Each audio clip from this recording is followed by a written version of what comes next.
స్థాయిలో ప్రయత్నం చేసి తీరుతా నాకు దైవ సంకల్పం ఉంది, దేవుని ఆశీస్సులు ఉన్నాయి, దాని పరంగా ముందుకు తీసుకెళ్తాం. అదేవిధంగా మా గ్రామ సర్పంచులు కూడా ఉన్నారు, ఇక్కడ మా మిత్రులు కూడా ఉన్నారు, మా సర్పంచ్ సోదరులు ఒక్కరిద్దరు ఉన్నారు ఇక్కడ.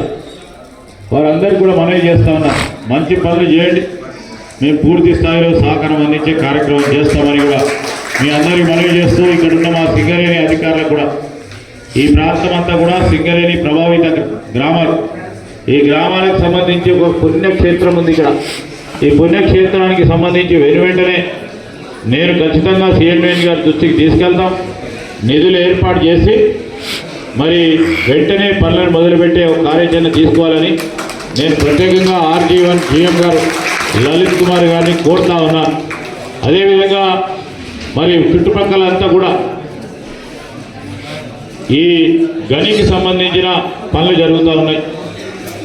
ఈ గనులకు సంబంధించిన పనులు జరుగుతూ ఉన్నప్పుడు కనీస వసతులు, పర్యావరణాన్ని కాపాడుతూ మరి వారికి కావాల్సిన చిన్న చిన్న అవసరాలను తీర్చే ప్రయత్నంలో నేను అనేక సందర్భాల్లో సింగరేణి దృష్టికి తీసుకొచ్చాం.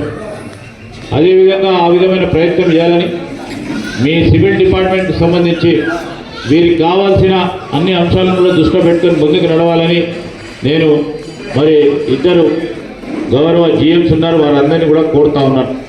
ఈ సందర్భంలో నేను మరొకసారి ఇక్కడికి వచ్చేసిన మా సుందిల్లా గ్రామస్తులందరికీ, పక్కన ఉన్న మా ముత్యాల గ్రామస్తులందరికీ, వేదికపై ఉన్న మా పెద్దలు, నాతో పాటు 10 సంవత్సరాల పాటు నాతో పాటు పూర్తి స్థాయిలో నడిచిన మా మిత్రులకి, సోదరులకు, సోదరిమణులకి అందరికీ కూడా హృదయపూర్వకంగా నమస్కారాలు తెలియజేస్తూ, ప్రత్యేకించి చైర్మన్గా సత్యనారాయణ గౌడ్ గారు, వారి సభ్యులందరినీ కూడా హృదయపూర్వకంగా శుభాకాంక్షలు తెలియజేస్తూ, ఆ భగవంతుడి ఆశీస్సులు ఎప్పటికీ ఉండాలని, వారు పదవీ కాల సమయంలో మరి మార్పు చూపెట్టాలని, ఆ మార్పు చూపెట్టే ప్రయత్నంలో ఆర్మీషన్ కృషి చేయాలని ఆ భగవంతుని ప్రార్థిస్తూ సెలవు తీసుకున్నాను.